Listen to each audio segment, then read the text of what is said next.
Hi friends, ఈరోజు వీడియోలో మనం శ్వాస, ప్రాణం వీటి గురించి చూద్దాం ఫ్రెండ్స్. శ్వాస శరీరానికి ప్రాణాధారం, మానసిక ప్రశాంతతకు మూలాధారం, ఆత్మదర్శనానికి అంతర్ముఖద్వారం. ఇది మనిషి జన్మించిన వెంటనే చేసే మొదటి కార్యము శ్వాస తీసుకోవడం. జీవితాంతంలో చేసే చివరి కార్యం కూడా శ్వాసను విడిచిపెట్టడం. మొదటి శ్వాసకు చివరి శ్వాసకు మధ్య జరిగే ప్రయాణాన్నే మనం జీవితం అంటాం. ఆశ్చర్యకరమైన విషయం ఏంటంటే, మన జీవితం అంతా శ్వాస మీద ఆధారపడి ఉన్నప్పటికీ శ్వాస గురించి లోతుగా ఆలోచించేవారు చాలా అరుదు. ఆహారం లేకుండా కొన్ని వారాలు, నీరు లేకుండా కొన్ని రోజులు జీవించగలిగే మనిషి శ్వాస లేకుండా కొన్ని నిమిషాలు కూడా జీవించలేడు. అయినప్పటికీ మనము శ్వాసను కేవలం శారీరక ప్రక్రియగా మాత్రమే చూస్తాము. కానీ భారతీయ సనాతన ధర్మము శ్వాసను కేవలం గాలి ప్రవాహంగా చూడలేదు. ఆ ధర్మము శ్వాసను శరీరము, మనస్సు, ప్రాణము, ఆత్మలను కలిపే దివ్యమైన వారధిగా వర్ణించబడింది. భారతీయ ఋషులు శ్వాసను శరీరము, మనస్సు, ప్రాణం, చైతన్యం, ఆత్మలను కలిపే దివ్యమైన వారధిగా దర్శించారు. నిజానికి శ్వాస అనే పదంలోనే ఒక అద్భుతమైన సందేశం దాగి ఉంది. స అంటే శరీరము, వా అంటే వాయువు, స అంటే సమన్వయం. అంటే శరీరం మరియు వాయువు సమన్వయ ప్రక్రియ శ్వాస. వాయువు లేకుండా శరీరము నిలవదు, శరీరం లేకుండా వాయువుకు జీవ ప్రకటన ఉండదు. ఈ రెండింటి సమన్వయంలోనే జీవం వ్యక్తమవుతుంది, శరీరం కనిపిస్తుంది. అది దృశ్య ప్రకృతికి సంకేతం. వాయువు కనిపించదు, అది అదృశ్య శక్తికి సంకేతం కదా. విడివిడిగా ఇవి ప్రకృతి పదార్థాలే, కానీ సమన్వయంతో ఆ రెండూ చైతన్యానికి ఆలయంగా మారుతాయి. శ్వాస మీద ధ్యాస లేకుండా జీవిస్తే దేహం యాంత్రికమైన జడమయమైన దేహంగా మారుతుంది. యాంత్రికమైన జడమైన దేహంలో ఆత్మ సుషుప్తి అవస్థలో ఉంటుంది. సుషుప్తి అవస్థలో ఆత్మశక్తి స్థితిశక్తిగా అచేతనంగా దేహంలో నిలువ ఉంటుంది. ఇంకా వివరంగా చెప్పాలంటే ధ్యాస లేని శ్వాస అన్నమాట. దేహం బ్రతకటానికి కావలసిన యాంత్రికమైన శక్తిని మాత్రమే ఇస్తుంది. శ్వాస మీద ధ్యాసతో ధ్యానిస్తే దేహం ఆధ్యాత్మిక శక్తితో చైతన్యవంతమైన దేహంగా మారుతుంది.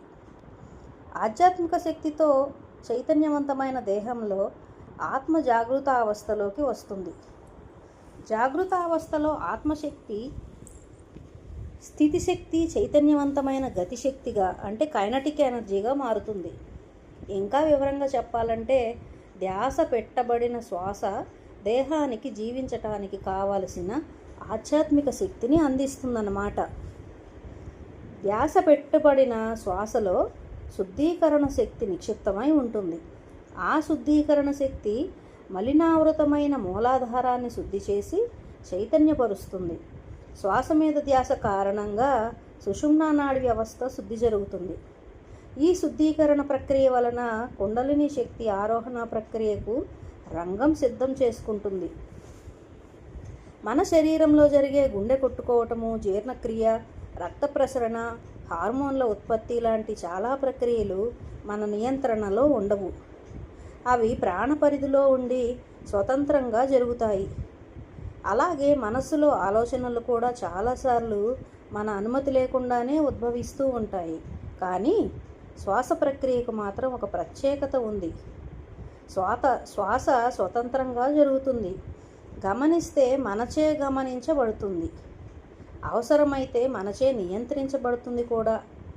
అదే శ్వాస ఒకవైపు స్వతంత్రంగా జరుగుతూనే ఉన్నా మనము శ్వాసను చైతన్యంతో గమనించగలుగుతాము, అలాగే నియంత్రించగలుగుతాం కూడా. అందుకే శ్వాస అనేది శరీరానికి మనస్సుకు మధ్య ఉన్న వంతెనగా పరిగణింపబడుతుంది. మన భావోద్వేగాలు మారినప్పుడు శ్వాస కూడా మారుతుంది. కోపం వచ్చినప్పుడు శ్వాస వేగంగా మారుతుంది. భయం వచ్చినప్పుడు చిన్నదిగా ఉంటుంది. దుఃఖంలో నిట్టూర్పులు వస్తాయి. ఆనందంలో శ్వాస స్వేచ్ఛగా ప్రవహిస్తుంది. శ్వాస మీద ధ్యాస పెడితే మనసులోని ఆలోచనలు ఆగిపోతాయి. అందుకే ధ్యానానికి శ్వాస మీద ధ్యాస చక్కగా ఉపయోగపడుతుంది. వేదాంతం ప్రకారం మనిషి కేవలం మాంసము, ఎముకలతో కూడిన శరీరం కాదు, అతడు అన్నమయ, ప్రాణమయ, మనోమయ, విజ్ఞానమయ మరియు ఆనందమయ అనే పంచకోశాల సమాహారం. వీటిలో ప్రాణమయ కోసమే శరీరానికి జీవశక్తిని అందిస్తుంది. ఇక్కడ ప్రాణం అంటే కేవలం ఆక్సిజన్ కాదు, విశ్వంలో వ్యాపించి ఉన్న జీవ చైతన్యం. శ్వాస ఆ ప్రాణశక్తికి వాహనంలా పనిచేస్తుంది.